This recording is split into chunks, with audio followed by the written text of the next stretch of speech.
press conference and we'll make sure. I'm on here. My video is not showing up, so not really sure why. But can y'all hear me? Yeah, we can hear you very well. Okay, I have no idea. My video is turned on, so I have no idea why it's not working. No problem. We understand. We're glad you're with us and we can hear you just fine. And as a reminder, those of you that are not Coach Rhett Lashlee, if you could put yourself on mute, it would be appreciated. All right, Coach, when you're ready. Okay. Well, we're obviously just incredibly excited to get a chance to compete in the ACC Championship game. Pretty cool being in our first year in the league, but just really proud of our team to go 8-0 in a conference is to me is tough and is just top to bottom filled with a lot of parity is the ACC. We just feel really fortunate to be one of the two teams getting to compete for our championship. So I know our guys are really looking forward to preparing for a great Clemson team this week and getting to Charlotte and competing. Thanks, Coach. Again, as a reminder, we will take as many questions as possible. Please go ahead and use the chat function if you've got a question, or you can text me directly on my cell. Wait for me to call on you, and please give us your name and affiliation. We'll hold for just a second while any questions are populated. Yeah.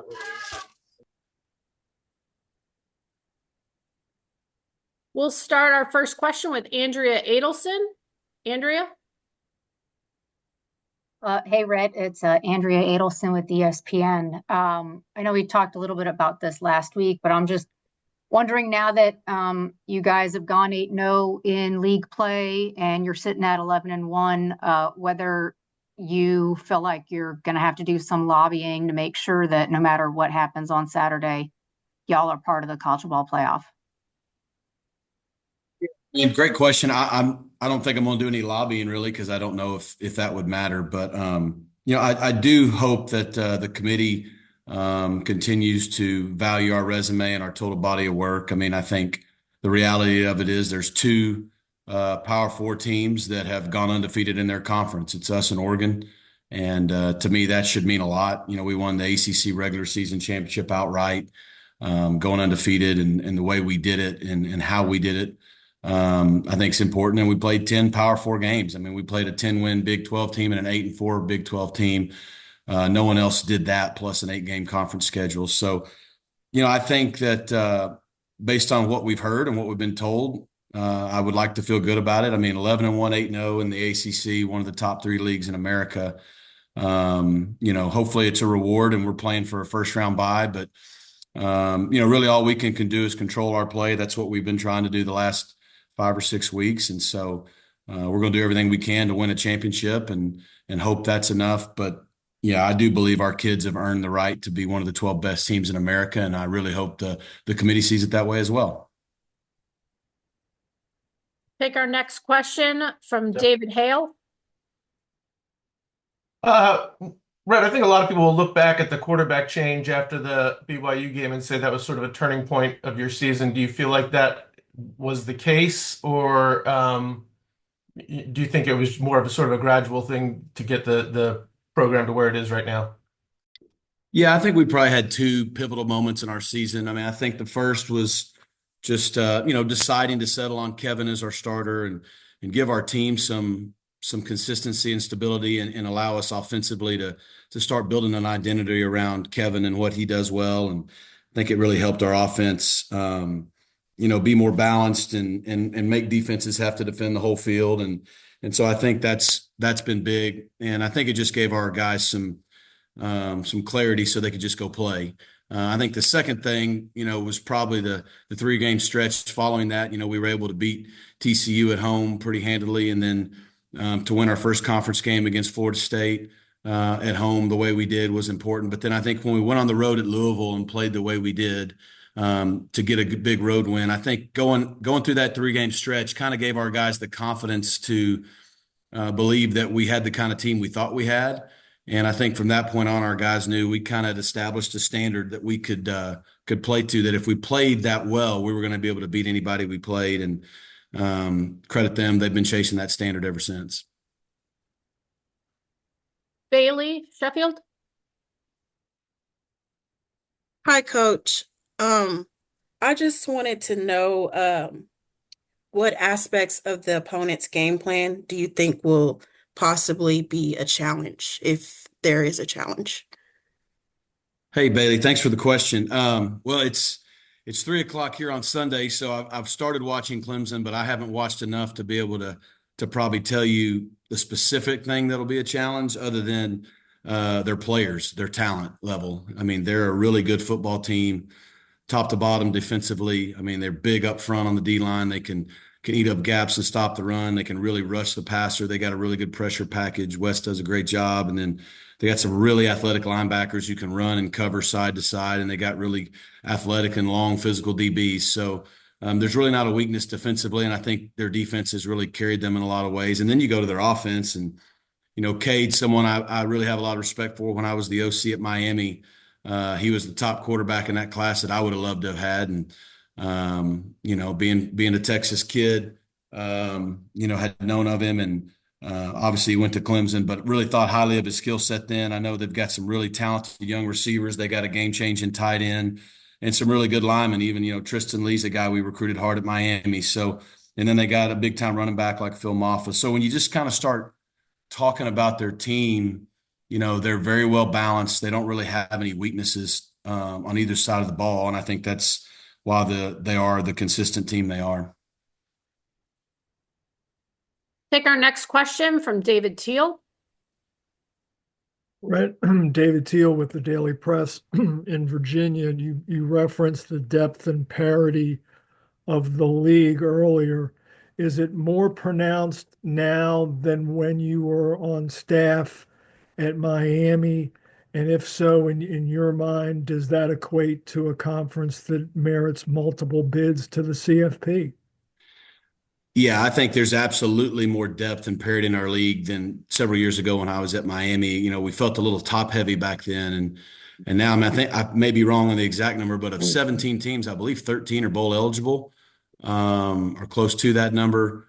And so to go, for us to go 8-0, I think that's a big deal. But then to have, Clemson right there at 7-1 in the league, Miami at 6-2. I don't think there's any question that we've separated ourselves as one of the top 3 leagues in America. And so when you start looking at the top 12 teams, it's kind of hard to maybe objectively argue that we don't deserve at least 2 teams in the playoff. I mean, if obviously I think we should be in regardless. And if we're able to win, then you look at a Miami team that is 10-2.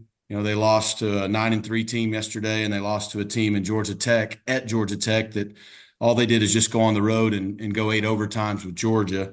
So if, and I don't know, I don't presume to know what the committee's going to do or think, but it feels, or at least seems like schools like Ohio State and Tennessee that are 10-2 are in, then Miami should probably be looked at in the exact same vein as well at 10-2.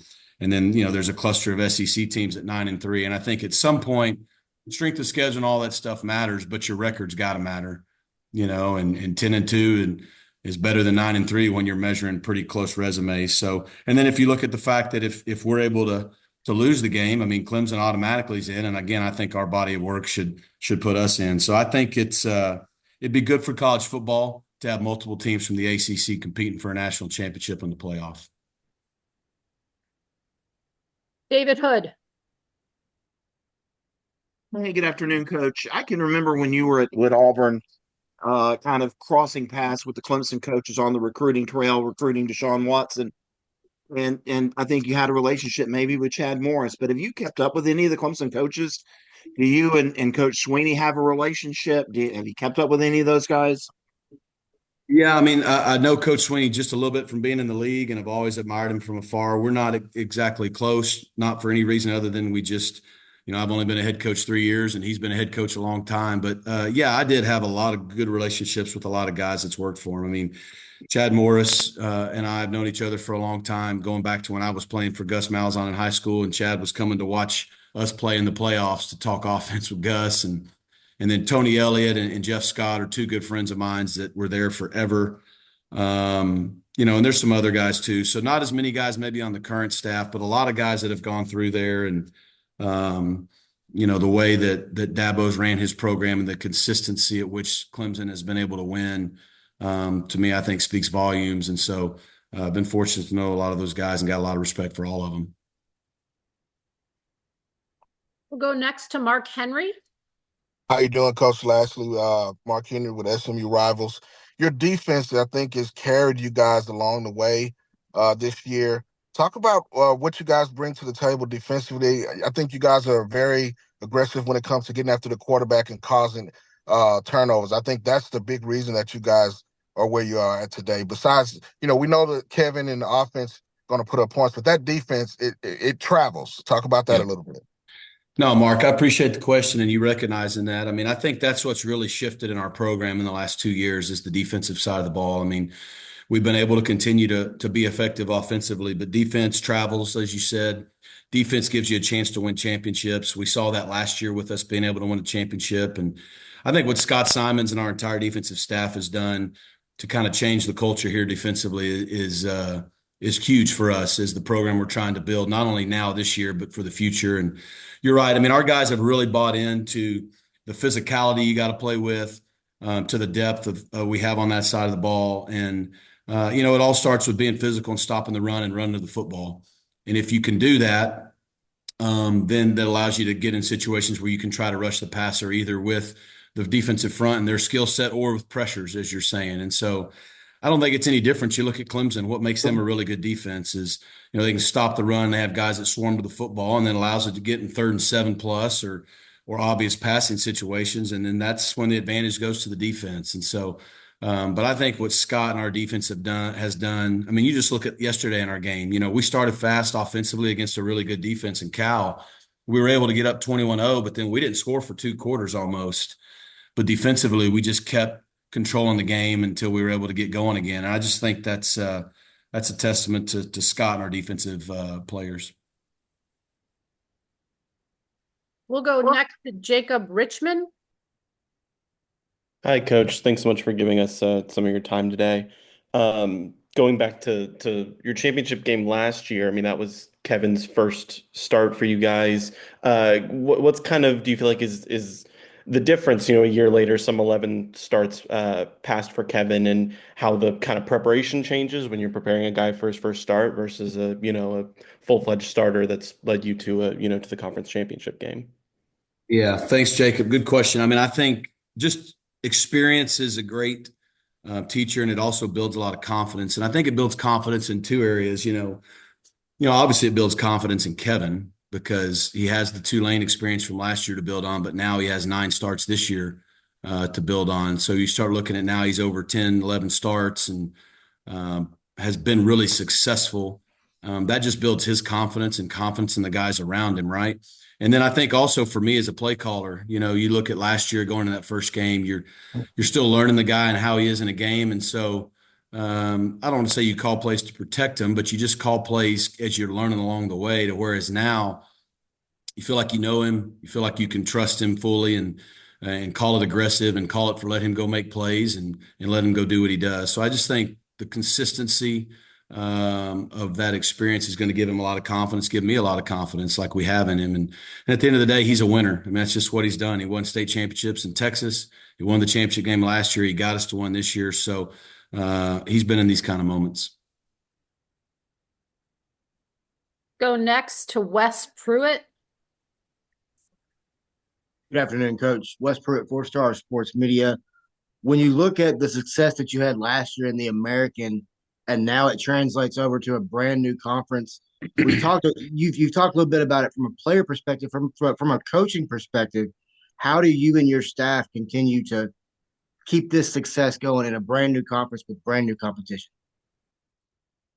Yeah, Wes. I mean, it's obviously it's a challenge. I mean, this team's different than last year's team. It had to be, right? Because we were definitely stepping up into a much tougher conference and a much bigger weight class, as I've referenced before. But yeah, consistency of performance is what's hard. It's what's hard to get in this game. And so I think the way our staff is consistent, we've built a really strong culture here, both for our staff that bleeds into our team. And so I think that is, that's all players really want. They just want consistency.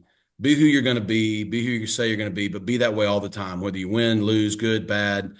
And I think our staff does that. And I think that's allowed our team and our players specifically to believe in what we do and trust what we're doing.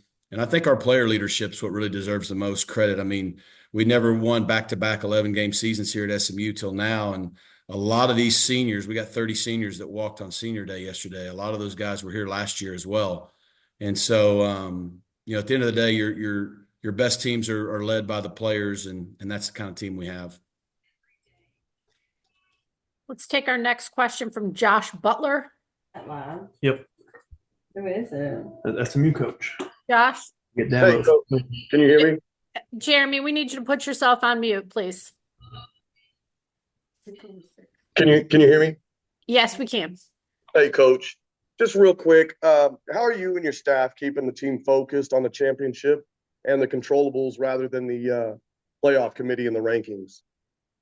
Hey, Josh. Yeah, we're going to keep doing what we're doing. I mean, I think, when you get to the championship game, they're going to be focused on that. They know that we have a chance to play an incredible program like Clemson for 60 minutes on Saturday night. And, if we can come out victorious, we're going to be ACC champions. I mean, that's a huge deal. And that was the goal. That was the goal we were all along working towards, was to get to Charlotte and give ourselves a chance. And so, and with regards to the CFP stuff, we've kind of been dealing with that the last month. The last 4 or 5 weeks, it's almost been playoffs for us, because on one hand, we had to keep winning to just try to get to Charlotte.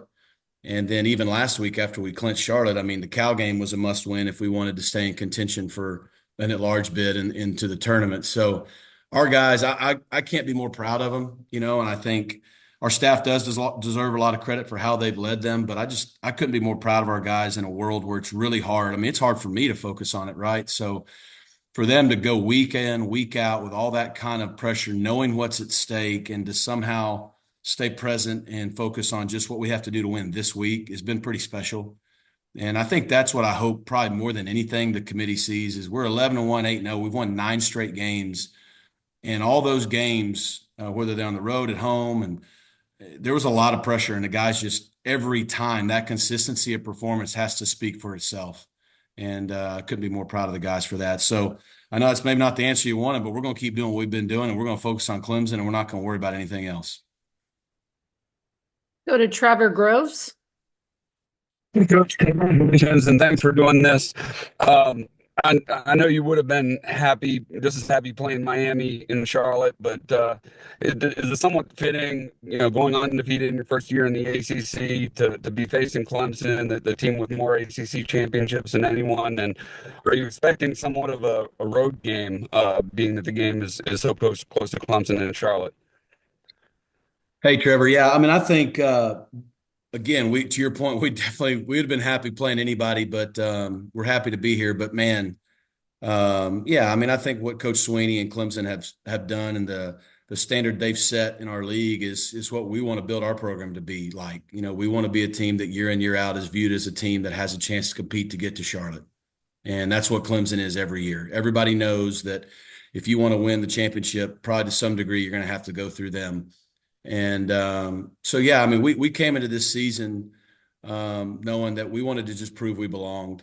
And I think our guys have done that. And this is just another opportunity to kind of see where we stand, see how we measure up on a championship level contest against the team that has set that standard. With regards to the crowd, I mean, I have no doubt, based on the crowds we've had here in Dallas this year, that our fans are going to travel extremely well. They're going to be fired up. But, yeah, I mean, it's definitely a lot closer to Clemson, South Carolina than it is Dallas, Texas, and that's fine. We've done fine on the road. Last year we had to go win at Tulane. That was definitely a road environment. I don't think this will be as one-sided as that one was, but it might be. And if so, that's fine. I mean, we're just excited to play against a great opponent, a great venue. We'll go next to Steve Lansdale. Steve? Coach, you've spoken today and also yesterday after your win over Cal about your familiarity with Coach Swinney and the Clemson program and your respect for what he's done. When you start to think about that familiarity, he has gone against you when you were a coordinator at Miami. You've gone against him when he was a head coach at Clemson. Is there any advantage or difference simply because you've gone against him when he's in charge of the whole program versus you as a coordinator? I don't know. That's a good question. I don't think so. There may be some slight things here or there, and those always are fair questions. I just, when we went against him the first time, Brent Venables was the DC. He's not the DC anymore. Garrett Riley's calling plays now. It was Tony and Jeff then. So when you start talking about the people calling the plays are different, and hopefully I've grown and changed a little bit as well. So, yeah, I don't know. I mean, maybe some of it matters, maybe some of it doesn't, but I'm not going back and watching the 2020 Miami Clemson game thinking that's going to be a big deciding factor in Saturday. Take our next question from Grayson Mann. Good afternoon, Coach. This is Grayson Mann with TigerNet. I know you mentioned earlier you had your eyes on Cade Klubnik back in high school while you were at Miami. Just curious to see, based on your initial film watch, where do you think Klubnik's grown the most as a quarterback from then to now? Yeah, I like Cade back then for what you see him doing right now, man. He can really throw the football. He can hurt you with his legs, but I just liked who he was. I liked the intangibles he had, as a leader, as a winner, what he did in high school and what he's now done there. I haven't sat and studied his career near to the level you have to see all the areas he's grown. But, I think second year in the system with Riley and like everything else, just like for Kevin, I mean, I think the more games you play, the better you get. I mean, the game slows down, you get more confident. When big moments come, you've been in them before, the more you played. And so I think that's what he does. I mean, I think he values the football. He gets the ball to his playmakers, and when he needs to pull it down, like he did yesterday a couple of times, make some big runs.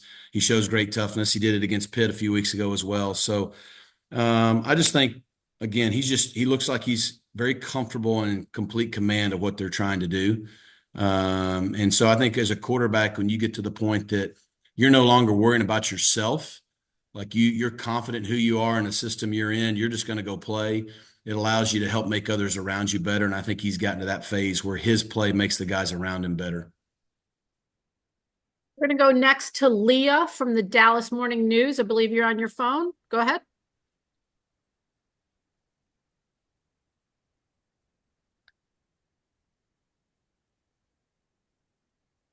Leah?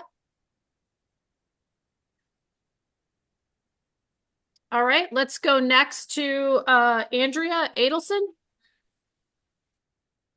Rhett, one more question if I could. Can you just describe the job that your tight ends and receivers have done, considering that you lost RJ earlier in the year and Jake as well?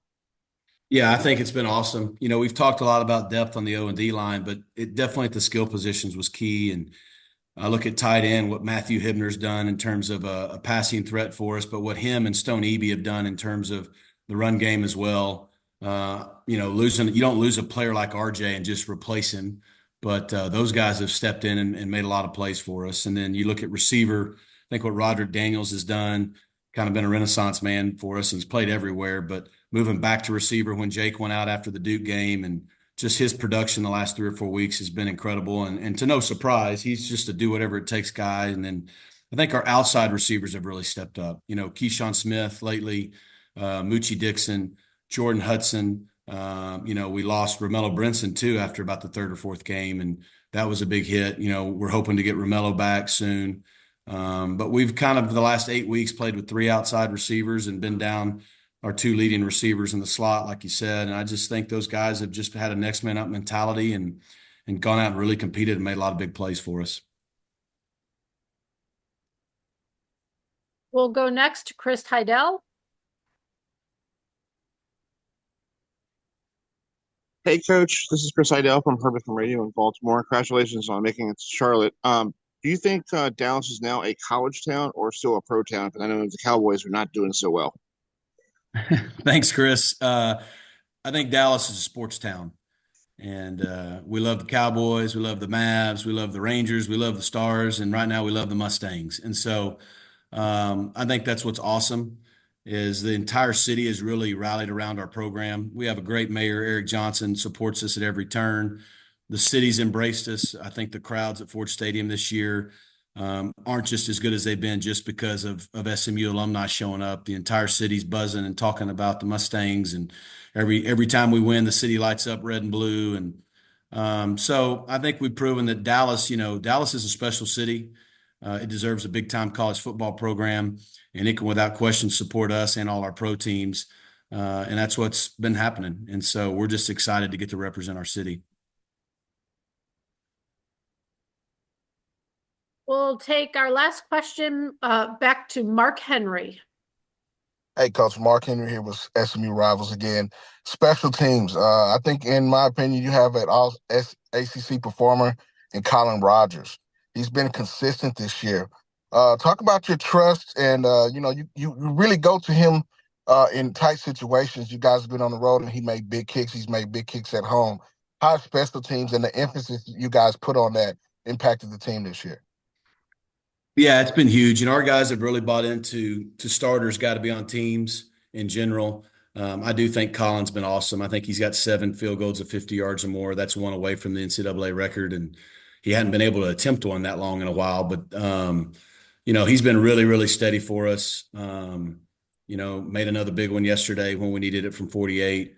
And I think Isaac Pearson's done a great job punting for us. And then you got guys like Roderick Daniels and Brashard Smith in the return game.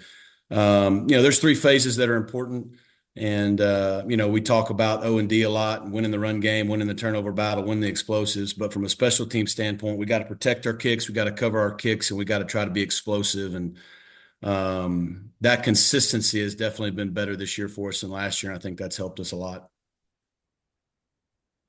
Coach, we appreciate you joining us today. We look forward to seeing